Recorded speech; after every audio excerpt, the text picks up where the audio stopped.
What is up, YouTube family? It is your girl GC the Trader, and we are back with another breakdown, family.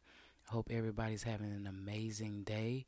It's Tuesday, November 18th, 2025, and we're here with another NQ breakdown.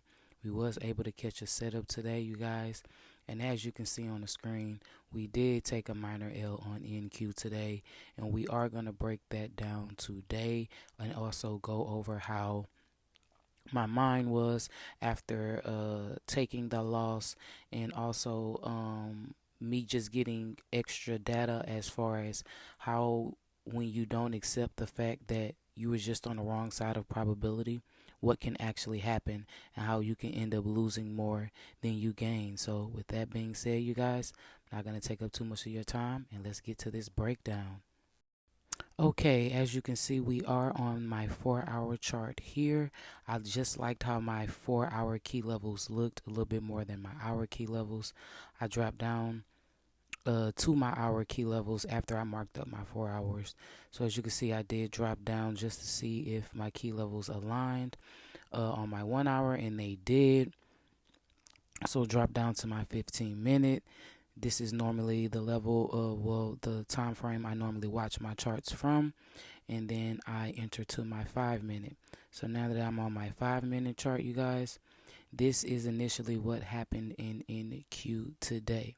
Now let me cut on my paper trades so that way y'all can actually see the arrow markup of the trades I did take on my paper account. Now don't be alarmed, you guys, I did not take all those trades on my live account. I only took one trade, which is the trade right there with the circle, the orange circle. That's the only trade I took. And today I thought NQ was going to sell off. Well, that was my probability today, that NQ would sell off.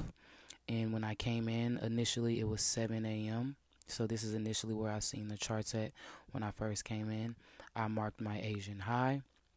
Then I marked my London high, and my London and Asian high, the fact that it lined up with my key levels just told me that, you know, I did choose the right key levels and that I was on the right track because it lined up perfectly. So yes, as I stated, I thought NQ was going to sell off today, and it did briefly, but did not sell to the level I wanted. So let me get rid of this orange circle right here so that y'all can better see the trade I actually took.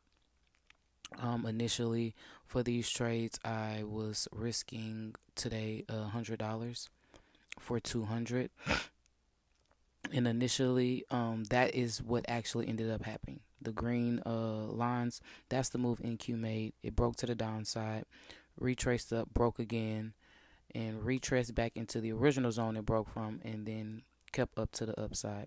So when price initially broke down, I was like, okay, price gave me my retest with this bullish candle right here, and I was like, okay, if price breaks again, I'm going to enter into the trade. I entered, and a minute and 35 seconds later, price stopped me out, and I just had to accept that L and walk away. Normally on Tuesdays, I do 2 trades risking $50, but I recently updated my trading plan, and I'm only going to do 1 trade. And on Tuesdays and Thursdays, I'm going to increase that risk to $100 rather than to $50 for that trade to eliminate trading so much. So yeah, initially after I stopped out that trade, I closed out my funded accounts, and I was like, okay, let me get a little bit more data. So let me see, since price broke through 2 key levels, let me see what would have happened if I would have waited for price to retrace to the first key level it broke from, it passed, and then waited for it to break back to the downside. What would have happened? And that's initially what I did when I entered back into the trade on the second break on my last key level, and same scenario, stopped out immediately. And also with these trades, what I noticed too is that when you don't accept initially that you're wrong, and when I didn't accept that I was wrong after I seen price retrace to this key level and then drop again and didn't work out, I entered again. I was like, okay, well, let me see if I had more data. You get what I'm saying? If I would have waited for the break of the candle, so what would have happened? And immediately, you guys stopped out yet again. So, yeah, initially that last the last R&R markup right here. As you can see, my short position, that was the last trade that I took on my paper account before I just decided to walk away. That hey, y- your ideal is not right. You don't have the right ideal today, and you just need to accept it. So this data really showed me too that you got to accept when you don't have the right idea and just walk away. Now, good thing I have a good emotional control to where I did take these trades on my paper account. So I didn't risk anything. I didn't lose anything more than the $100 that I did risk in the very first trade. That's the only trade I took live. I took the rest of those trades on my paper account. And, I just wanted to, a little bit, you could say, stroke the ego, see what happens, if you, I guess you could say, chase price, because that's what I did today. I chased price. I kept asking, well, I kept saying, well, what happened if I get more data? What happened if I get more data? What happened if I get more data? Would that have changed the outcome? Would that have changed the outcome? Instead of accepting that, hey, you was on the wrong side of the market today. You thought we were selling and we wasn't. You get what I'm saying? So yeah, as I'm adjusting this, yeah, that was the last paper trade I took before I walked away, and I just really said to myself that if I would have took these trades live, if I didn't have the emotional control to take these trades on my paper account, that $400 loss, as you can see right here, $400, that would have been on my real live account. You get what I'm saying? My real live funded account. So that would have been a $500 loss for the day. So I am glad that initially the data I was trying out, I did have enough emotional control to take those trades.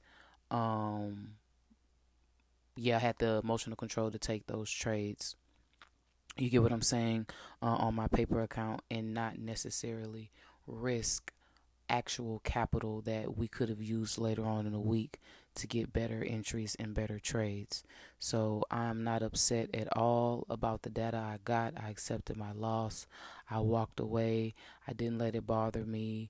And I'm in a phase right now where I'm focused more on execution than I am making money because of the crazy psychology days I've been having. My focus is executing the trade to build my confidence, and then the money's gonna come.